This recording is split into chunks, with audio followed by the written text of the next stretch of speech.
Um cilindro C1 reto e de altura 4 está inscrito em uma semisfera de raio raiz quadrada de 21, ou seja, uma base do cilindro repousa na base da semisfera e a circunferência da outra base está contida na semisfera, como ilustrado abaixo na figura à esquerda.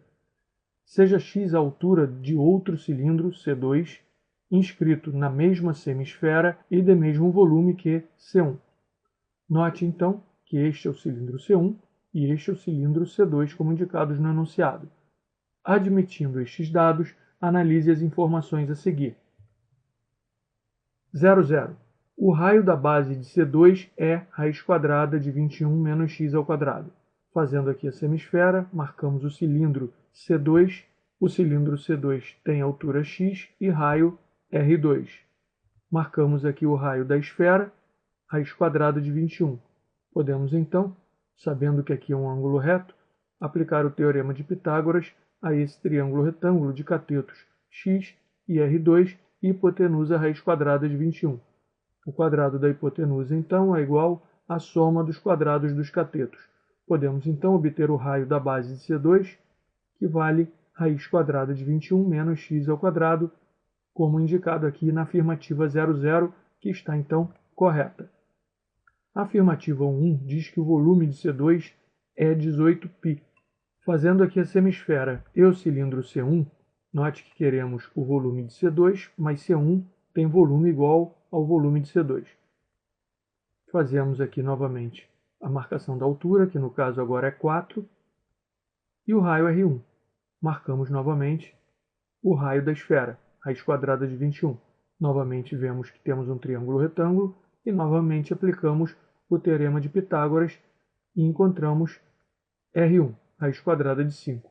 Na realidade, vamos usar R1 ao quadrado. Temos aqui, então, volume do cilindro 1, V1, igual a π vezes R1 ao quadrado vezes a altura. O volume de um cilindro é a área da base do cilindro vezes a altura desse cilindro. A altura dele vale 4. A área da base é πr1 ao quadrado com R1 ao quadrado valendo 5. Substituímos, então, R1 ao quadrado por 5 e obtemos V1 igual a 20π, que é igual a V2, uma vez que V1 é igual a V2. Vemos, então, que a informação 1 é falsa. Informação 2 agora. A altura x de C2 é a raiz da equação x ao cubo menos 21x mais 20 igual a 0. Temos, então, V2, que é o volume do cilindro 2, igual a área da base do cilindro 2 vezes a altura do cilindro 2, que é x. Note que R2 está aqui. Note também que já conhecemos R2, vale raiz quadrada de 21 menos x ao quadrado, uma vez que esta afirmativa 00 é correta. A estratégia para mostrar a veracidade da afirmativa 22 será obter esta equação de terceiro grau a partir desta verdade que aqui está. V2 é igual a πr2 ao quadrado vezes x. Desenvolvendo isso, substituindo V2 por 20π, como já calculamos no item 1.1, simplificando π dos dois lados, temos R2 ao quadrado igual a 20 sobre x, sabendo que R2 vale raiz quadrada de 21 menos x ao quadrado, R2 ao quadrado valerá 21 menos x ao quadrado.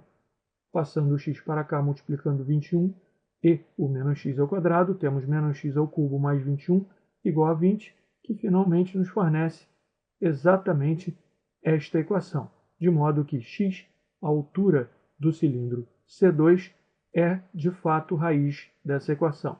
Correta a afirmativa 22. A afirmativa 33 diz que a altura x de C2 é a raiz da equação x ao quadrado menos 4x menos 7 igual a 0. Desse modo, vamos primeiramente obter as raízes desta equação para identificar o valor de x que possa ser colocado aqui e verificar se de fato a altura de C2 é a raiz dessa equação. Então, resolvendo para esta equação, temos, identificando que é uma equação de terceiro grau, primeiramente, não temos uma solução analítica para ela, vamos então colocar uma solução por tentativa, como é feito lá na química, no chamado método das tentativas para encontrar os coeficientes e equilibrar as reações químicas. Temos então aqui observando que o 1 é, de fato, raiz dessa equação. X igual a 1, então, é a raiz 1 ao cubo 1, menos 21 vezes 1, menos 21, menos 21 mais 1, menos 20, mais 20 igual a 0. De fato, então, 1 é raiz. Vamos agora, então, fazer a divisão deste polinômio por x menos 1, porque se 1 é a raiz, x menos 1 necessariamente é a raiz. Temos, então, nessa divisão, x ao cubo por x ao quadrado vezes x ao cubo, traz para cá com sinal trocado, menos x ao cubo. X ao quadrado vezes menos 1 menos x ao quadrado, vem para cá mais x ao quadrado. Opera-se, então, a soma de x ao cubo com menos x ao cubo dando 0, e 0x ao quadrado mais x ao quadrado dando x ao quadrado. Repete-se aqui menos 21x mais 20. X ao quadrado, então, agora, dividido por x dá x. X vezes x, x ao quadrado, vem para cá menos x ao quadrado. X vezes menos 1 menos x, vem para cá mais x. Fazendo, então, a soma, nós temos menos 20x mais 20. Fazendo, então, agora essa divisão de menos 20x por x, menos 20 vezes x, menos 20x, vem para cá mais 20x, menos 20 vezes menos 1 mais 20, vem para cá menos 20. Somando, então, agora aqui, temos resto zero. De fato, então, esse polinômio é divisível por x menos 1, e o outro fator, então, que multiplicado por x menos 1 gera esse polinômio, é x ao quadrado mais x menos 20. Podemos agora resolver a equação do segundo grau e encontrar pela solução de Bhaskara o valor de x. X, então, é igual a menos b mais ou menos raiz quadrada de b ao quadrado menos 4ac sobre 2a.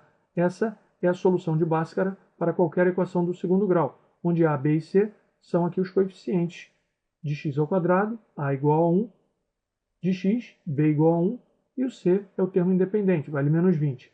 X, então, será igual a menos 1, mais ou menos a raiz quadrada de 1 mais 80 sobre 2, o que dá menos 1 mais ou menos 9 sobre 2, dando uma solução valendo menos 5, e que deve ser abandonada, uma vez que x tem que ser maior do que zero, uma vez que é a altura de um cilindro. E a outra solução, dando 4, só que x deve ser menor do que 4. Desse modo, essa solução também deve ser abandonada, uma vez que, sendo C2 o cilindro menor, a altura dele, que vale x, tem que ser menor do que a altura do cilindro maior, que já tem a altura valendo 4.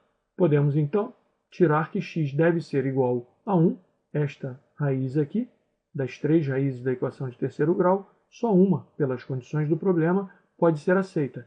Desse modo, agora podemos verificar se x igual a 1 é raiz dessa equação. X ao quadrado menos 4x menos 7 igual a 0. Temos, mais uma vez, x igual a menos b, mais ou menos a raiz quadrada de b ao quadrado, menos 4ac, sobre 2a. E o x dará, então, 4 mais ou menos a raiz quadrada de 44 sobre 2. Nenhum desses dois resultados aqui será 1. Desse modo, a afirmativa 3,3 está errada. Finalmente, a afirmativa 4,4 diz que a área lateral de C2 é 2π raiz quadrada de 5. Podemos, então, calcular aqui a área lateral do cilindro 2, que será igual a 2πr2 vezes x. Note, quando você tem um cilindro, pode pensar num cilindro de cartolina, e você o corta com uma tesoura, você o abre e ele vira um retângulo. Esse retângulo terá altura x e comprimento da base justamente igual ao comprimento da circunferência que forma a base desse cilindro, 2πr2, portanto. Podemos, então, substituindo em R2 igual a raiz quadrada de 21 menos x ao quadrado, o valor de x, que já calculamos no item 3,3, vale 1, e temos raiz quadrada de 20, que é igual a 2 raiz de 5. Sabendo, então, R2, sabendo o valor de x, obtemos a área lateral como sendo 2π vezes 2 raiz de 5 vezes 1. Isso dá área lateral AL2 igual a 4π raiz de 5. Ele informa em 4,4 que a área lateral de C2 é 2π raiz de 5, de modo que a afirmativa 4,4 está errada. E nós temos, para a sequência, VF, VF, F. Encerrada a questão.